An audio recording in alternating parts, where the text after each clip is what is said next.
The sun rose over the bright, busy city of machines. Flying cars whizzed past.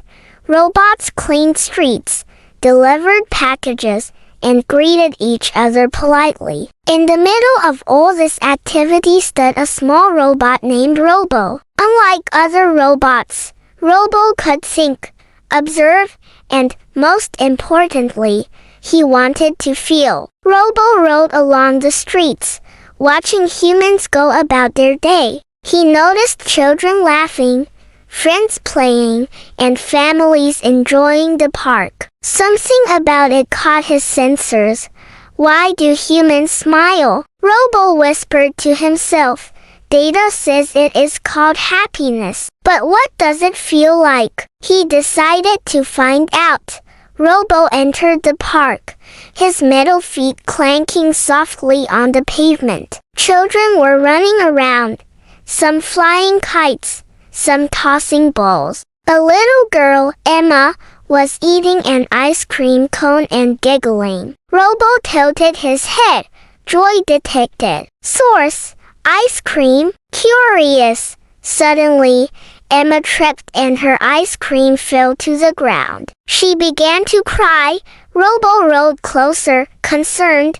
Error. Sadness detected instead of happiness. He reached out his mechanical hand and tried to lift the ice cream. Emma looked up, eyes filled with tears, and saw him.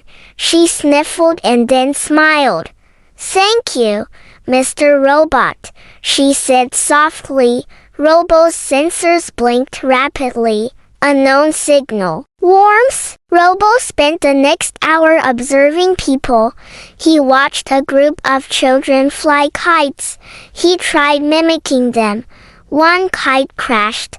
Another got tangled in a tree. Robo tilted his head. Happiness is not just play. He tasted a piece of discarded ice cream. A little glitch in his system made him freeze for a moment. Definitely not ice cream alone, Robo thought.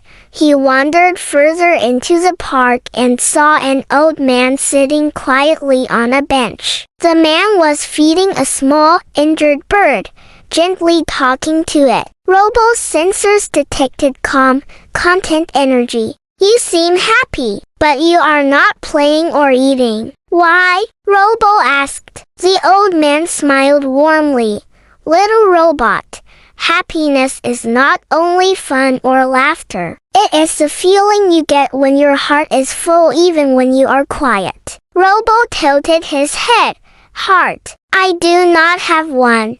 Maybe not yet, said the old man. But you have kindness, and that is where happiness begins. Robo paused, thinking deeply. Kindness. He had never calculated that before. At that moment, Emma returned, holding a small yellow flower. This is for helping me today, she said, gently placing it in Robo's hand. Robo felt a strange sensation.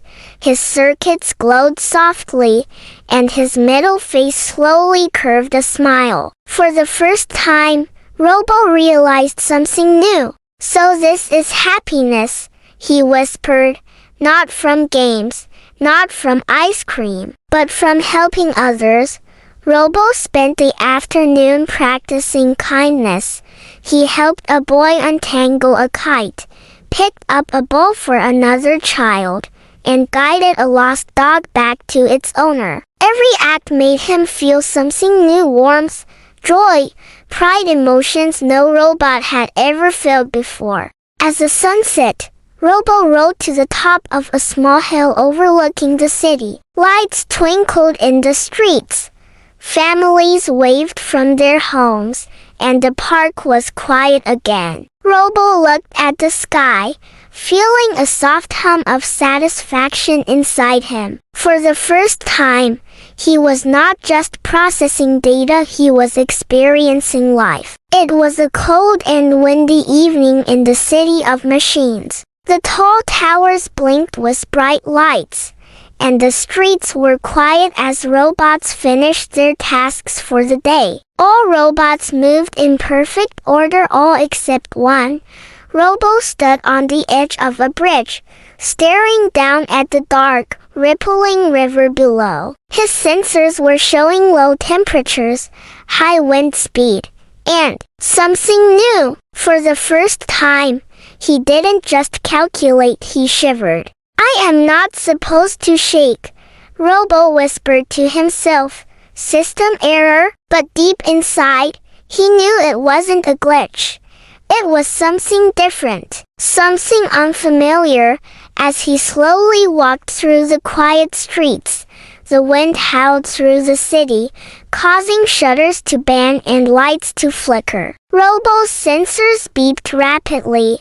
Warning, unidentified sound. Possible threat. He scanned the empty roads. No enemy detected. Then why does my body feel alert? Why do I want to run? Suddenly, a lightning bolt split the sky, followed by a loud crack of thunder. Robo jumped back, his mechanical joints stiffening. Danger! Danger! He called out, his voice trembling. He hid behind a trash bin, his sensors flickering. This is illogical. Robots are not supposed to feel fear. From behind him came a small voice. Are you okay, Mr. Robot? It was Emma, holding a yellow umbrella and wearing her bright raincoat. Robo hesitated. I do not know. My system reports all clear. Yet something inside feels wrong. Emma smiled softly. You're scared, she said gently. Robo's eyes blinked. Scared? Define. Scared. Emma knelt beside him. Fear is when you sense that something bad might happen, even if it hasn't yet. It makes your heart beat faster and your body tense. It's natural, even for humans. Robo placed his middle hand on his chest. I have no heart. Yet something is reacting, he whispered. A sudden gust of wind blew through, sending debris across the street. Robo flinched. Emma laughed softly. It's okay, Robo. It's just wind. Nothing can harm you. Robo tilted his head. But it sounds dangerous. Why does your heart not panic? Emma explained.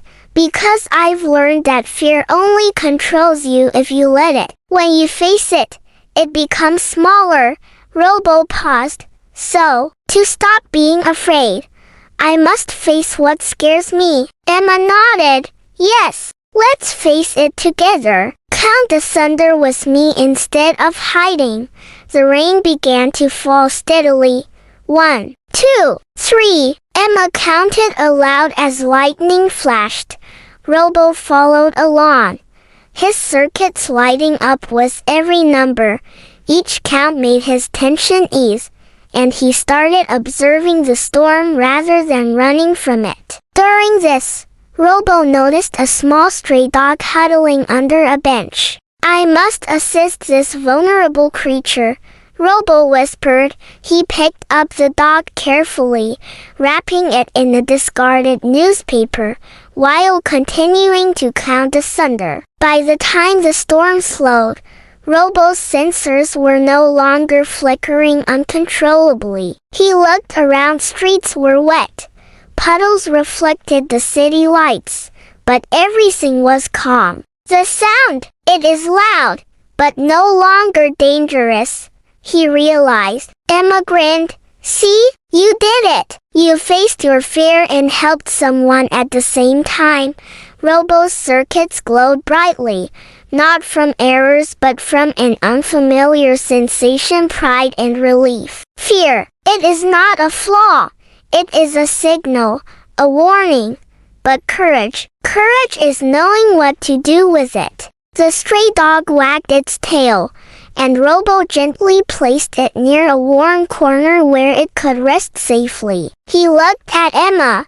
Thank you, little human. I think I am learning to feel more than before. As the city lights reflected in the puddles, Robo stood on the bridge again. The storm had passed. The cold wind still brushed against his middle body, but now he embraced it. He had learned something important. Fear is not weakness, it is part of life, and facing it makes one stronger. Moral: true happiness comes from helping others, and true courage comes from facing your fears. Kindness, empathy, and bravery are the keys to experiencing life fully.